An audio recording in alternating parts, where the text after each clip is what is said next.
Do you feel like you're ready for some big changes in life, but they're either not happening or you have an unconscious fear of change? Or maybe your favorite angel number is 555. Transformation and change. I'm going to share some insights that came through from one of my client sessions, and she gave me permission to share in case it supports you on your journey, so you're going to want to save this video. But usually when people have a fear of change, it's because they had inconsistencies growing up in childhood, usually from parents or guardians. And what I most often see with empaths and light workers is there was emotional inconsistency, and you had to learn how to mitigate your own emotions around others to keep the vibe consistent and to keep yourself safe. Or you might have moved around a lot, and so stability is really important for you. Or there was just like a lot of variables happening in childhood. It was real chaotic. And so you as an adult with your egoic mind is trying to keep you in your comfort zone. Even if we know that change is going to be really beneficial for us, it can really be still scary to those inner facets, our inner children, because they're not coming from a logical and analytical mind like we are as an adult. And so this is going to be an activation not only for you, but for your inner children to help them work through those things. When I went into her energy field, I saw a bat. It's about to be Halloween time if you're watching this soon, but of bats. And bats use echolocation. So this is them not using their sight, but using like audio in order to figure out where bugs are for them to eat, or how to navigate through caves, hearing the unseen. And so I asked, what are we searching for? And she said, a path ahead. Now, I want you to envision that we are in a cave with one another. It's very dark.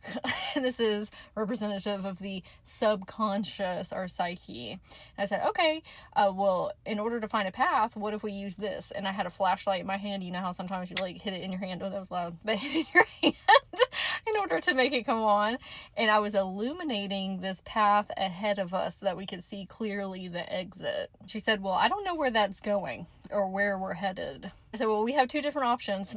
We can stay here, or we can see where the path leads. As she started to move forward, she froze in time.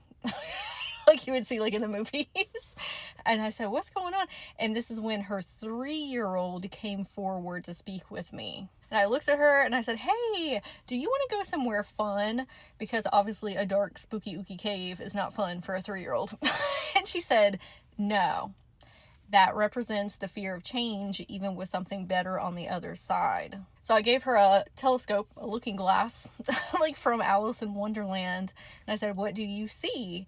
And she said, oh, it's storybook land. That's the dimension that we were about to move into. And that was coming from her own subconscious. Like that's really where she wanted to get to in life. So I want you to imagine storybook land is every children's story in existence, from Cinderella to Mickey Mouse, Jake and the Neverland Pirates, Bluey, like everything that you could think of that a child is really excited about. Power Ranger. It's just everything that is fun and whimsical. So I said, okay, are you ready to go? And she said, what if I don't make it? I said, what do you mean? She said, well, what if I get lost along the way? And the image that she was showing me is us traveling towards this space, her getting separated into the ethers and being alone. And the greater symbolism here is, well, what if I start creating forward movement towards my dream life and I'm disappointed because I never achieve it? What if I make the wrong decision and now it's my fault that I was not able to experience, my desires? So, okay, I'm going to give you a compass because physical, tangible items are really great for helping inner children.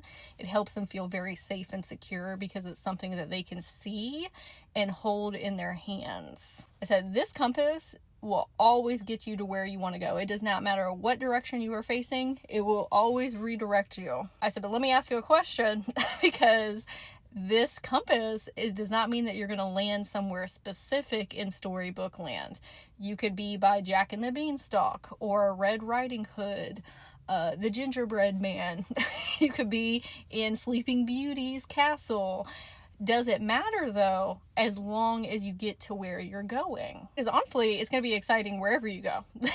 It's going to be a whimsical experience and a journey, and you have an entire world or reality to explore. Would you be okay if you end up there, wherever that might be? And she said yes. I said, okay, let's go. This is a message from your higher self that it doesn't matter what choices you make, you're going to move into a more magical reality consistently. Like, that is the overarching goal. There is absolutely no way that you will pivot from that path. And the reason is storybook land is already inside of you. A magical reality is not something that you are trying to get to or to create. It's already at home within you.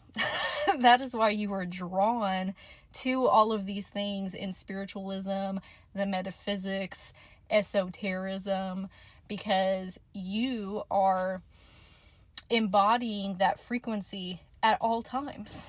You're just learning how to come home to it. You're learning how to express more of it through you, and how to look through those lenses of that multidimensional facet of yourself.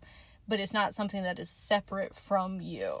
So higher self is saying it doesn't matter what choice you make or what directions that we go in, because the compass, which is your soul, is always going to redirect you back onto your most optimal path. But it's not a path that you're trying to create or achieve.